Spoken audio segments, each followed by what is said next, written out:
Pobre Cardeal, de Machado de Assis. Voz, Iba Mendes. Martins Neto costumava dizer que era o homem mais alegre do século, e toda a gente confirmava essa opinião. Ninguém lhe vira nunca nenhuma sombra de melancolia.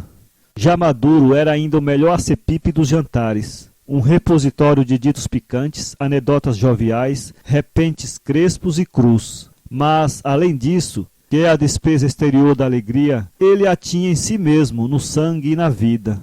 Pouco antes de morrer, em 1878, dizia ele a um amigo íntimo que lhe invejava o temperamento. Sou alegre, muito alegre, mas se disser a você que a isto mesmo devo uma grande amargura... Calou-se, deu 2 voltas e tornou ao amigo. Vou lhe contar uma coisa secreta, como se me confessasse a um padre.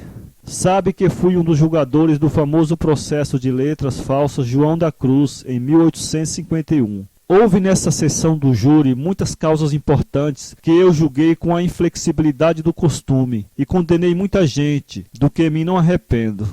Na véspera de entrar o processo do João da Cruz, estive com um tal capitão José Leandro, que morava na Rua da Carioca.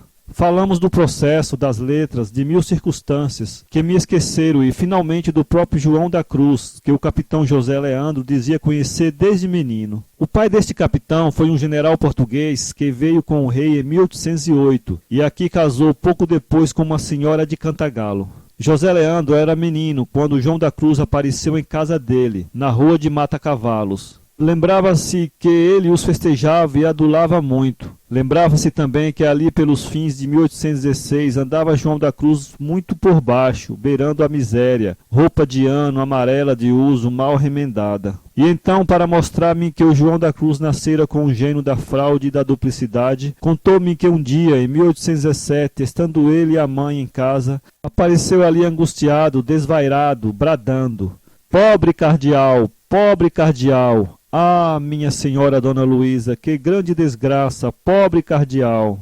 Dona Luísa levantou-se assustada e perguntou-lhe o que era, se falava do general. "Não", acudiu João da Cruz, "não é nada com o digno marido de Vossa Excelência. Falo do cardeal, pobre cardeal." "Mas que cardeal?" João da Cruz tinha-se sentado, suspirando grosso, esfregando os olhos com um trapo de lenço. A dona da casa respeitou-lhe a dor, que parecia tão profunda, e deixou-se estar de pé, esperando. Mas não tardou que ouvisse no saguão da casa um rumor de espada. Era o general que entrava. Daí a pouco estava ele à porta da saleta e dizia à mulher que acabara de morrer o núncio, cardeal Calepe, morrera de um ataque apoplético. Dona Luísa olhou espantada para ele e para João da Cruz. Foi só então que o general o viu, a alguma distância, de pé, cheio de respeito e melancolia. "Vossa Excelência já sabe então da triste notícia? Morreu um santo homem, santo e magnífico, sem desfazer nas pessoas que me ouvem. Ah, um varão digno do céu. Entrou aqui", disse Dona Luísa, "há poucos instantes, fora de si com a morte do cardeal. Eu nem me lembrava que cardeal podia ser. Se ele tivesse dito que morreu o núncio... É verdade que entrei fora de mim, a tal ponto que pratiquei a grosseria de sentar-me diante de Vossa Excelência, estando Vossa Excelência de pé, mas a dor desvaira. Acabam de dar-me a notícia, ali ao pé da Lagoa da Sentinela, e fiquei como não podem imaginar. Fiquei tonto, entrei aqui tonto."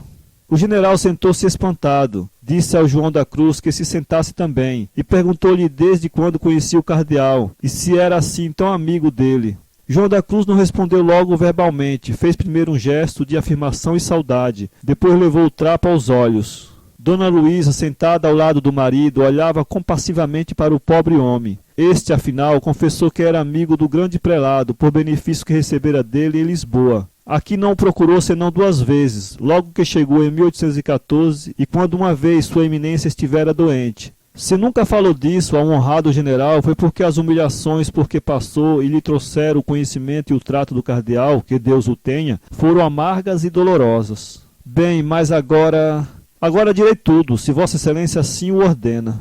E depois de limpar os olhos vermelhos, foi em Lisboa, ali por 1806. Tendo chegado de Gênova e passado por alto uma gramática italiana, lembrou-me ensinar esta língua. Confesso que pouco ou quase nada sabia dela, mas ensinando ia aprendendo. Nisto fui denunciado como espião dos franceses e metido na cadeia. Imagine Vossa Excelência com que dor recebi semelhante afronta. Felizmente, provado o engano da denúncia, fui solto daí a poucos dias. Contente da justiça que me fizeram, fiquei admirado da prontidão, e cá fora é que soube que esta fora devida ao cardeal. Corri a agradecer-lhe o favor, mas sua eminência negou-o 1 e 2 vezes, até que confessou a verdade. Desde que soube que a denúncia era falsa, correu logo ao ministro, para obter a minha soltura, e obteve-a. Mas qual foi a causa de inspirar a Vossa Eminência tão singular benefício? Perguntei eu. Confessou-me que só porque soubera que eu ensinava italiano, só por isso, e sem que me conhecesse estimava-me. Ah, bem compreendo, disse o general.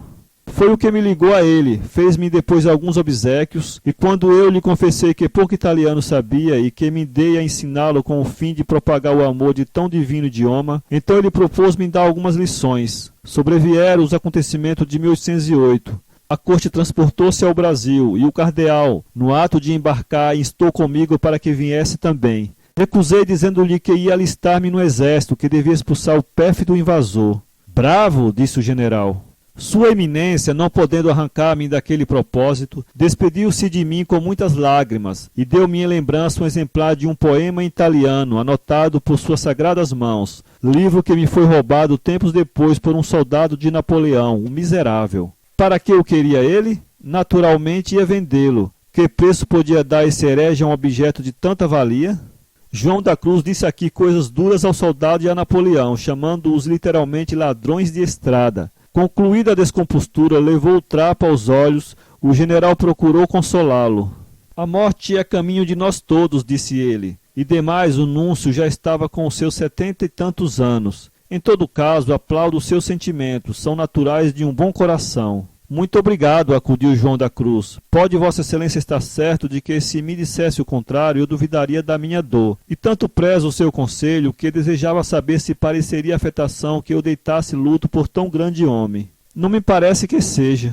Não? Pois vou pô-lo, não direi a ninguém o motivo, como digo aqui, pois é só para a alma dele que me agradecerá. Pobre cardeal, vou ver.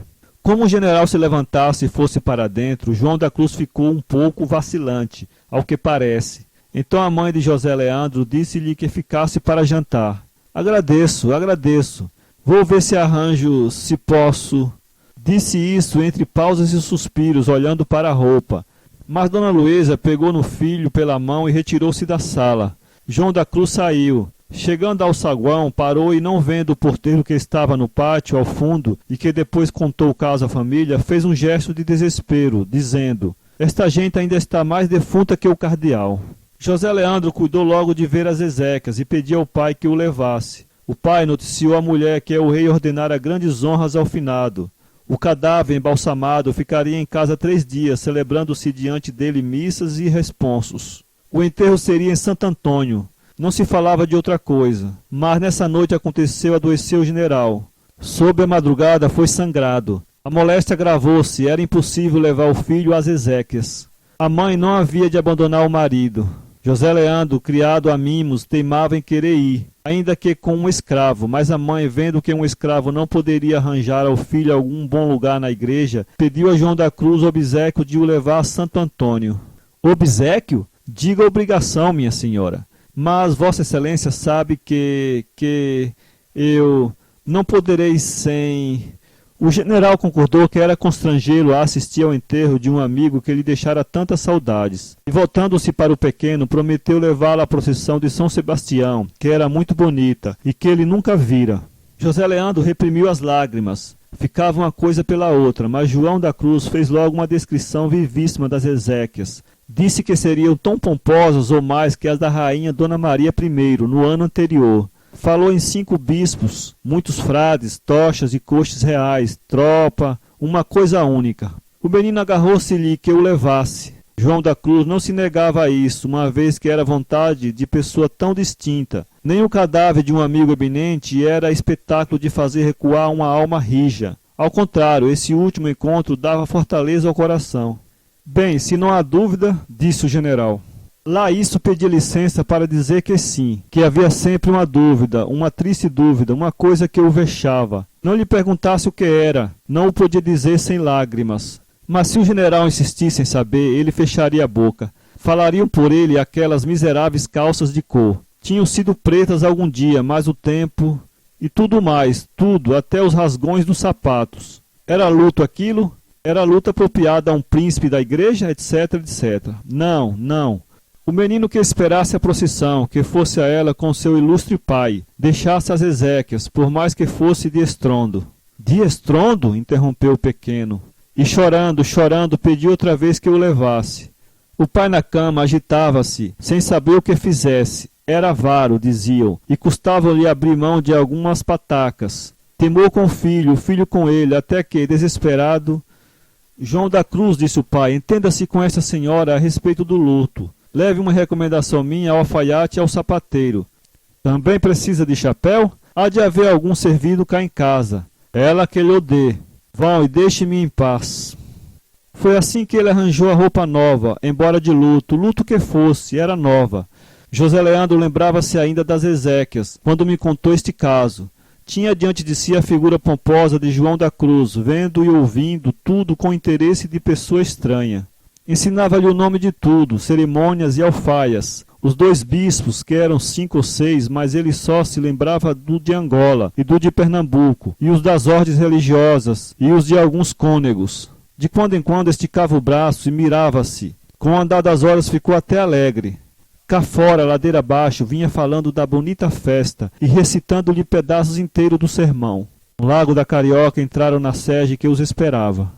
À porta de casa que João da Cruz pôs outra vez os óculos da melancolia, desceu trôpego e entrou.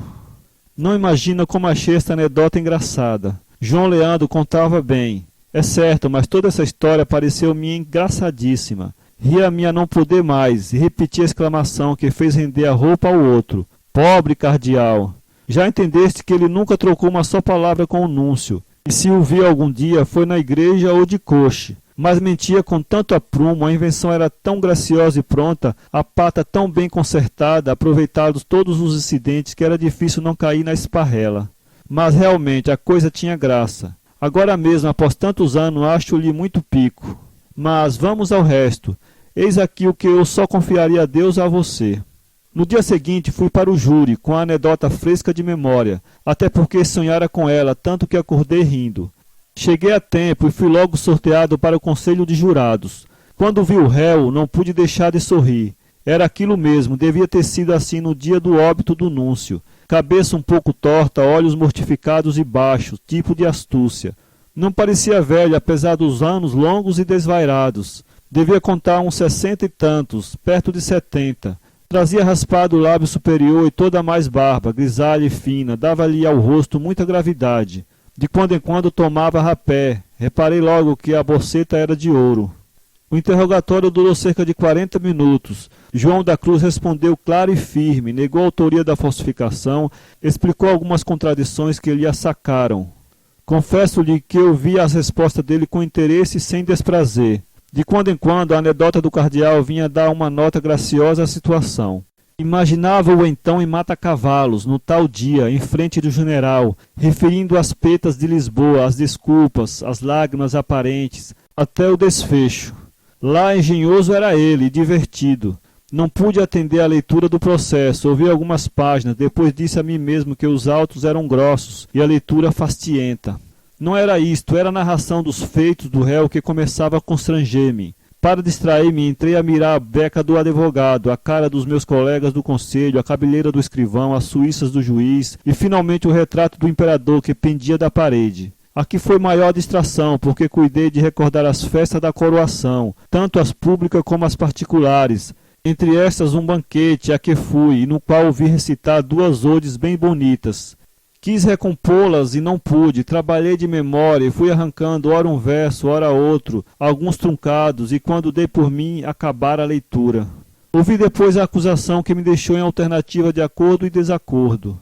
Veio, porém, a defesa e equilibrou-me o espírito. Minha alma sentia grelar um grão de simpatia, outra coisa que desafiava a causa do João da Cruz. Não podia olhar para ele sem sorrir.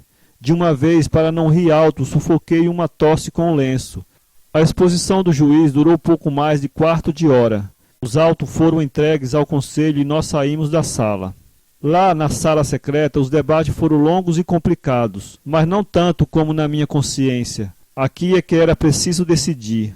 A justiça dizia-me que condenasse, a simpatia pedia-me que absolvesse, e o diabo não podia ser outra pessoa. O diabo clama do fundo do meu ser estas palavras: pobre cardeal, ah, minha senhora Dona Luísa, que grande desgraça, pobre cardeal. E a minha consciência ria, porque era amiga de rir. Já não negava o crime, mas punha na outra concha da balança a vergonha pública e a prisão longa. Depois, os velhos anos do pobre diabo. Enfim, contados os votos, acharam-se divididos 6 que sim e 6 que não. Ia decidir o voto de Minerva, e o réu foi absolvido. Saí contente de mim mesmo. Se votasse contra, teria feito inclinar a balança, e era certa a condenação. Saí alegre. Não contei nada do que se passara dentro de mim, senão a você agora. Mas a anedota do cardeal lá foi correr mundo. E foi ela que trouxe a absolvição de João da Cruz. Foi essa empulhação de 1817, jovial e pífia, que deu ao réu de 1851 a minha simpatia e o meu voto, não por ser pífia, mas por ser jovial. Os anos, porém, foram passando, e agora ainda que sou o homem mais alegre do século, acho em mim este ponto negro de melancolia. Quem sabe? Pode ser que este erro me condene no outro mundo. Tudo são mistérios indecifráveis, respondeu o amigo íntimo do Martins Neto. Os fatos e os tempos ligam-se por fios invisíveis. Suponha que o João da Cruz não tenha empulhado o general em 1817. Não teria sido absolvido pelo seu voto em 1851. Você não teria uma ponta de remorso. Nem eu este conto. Pobre cardeal!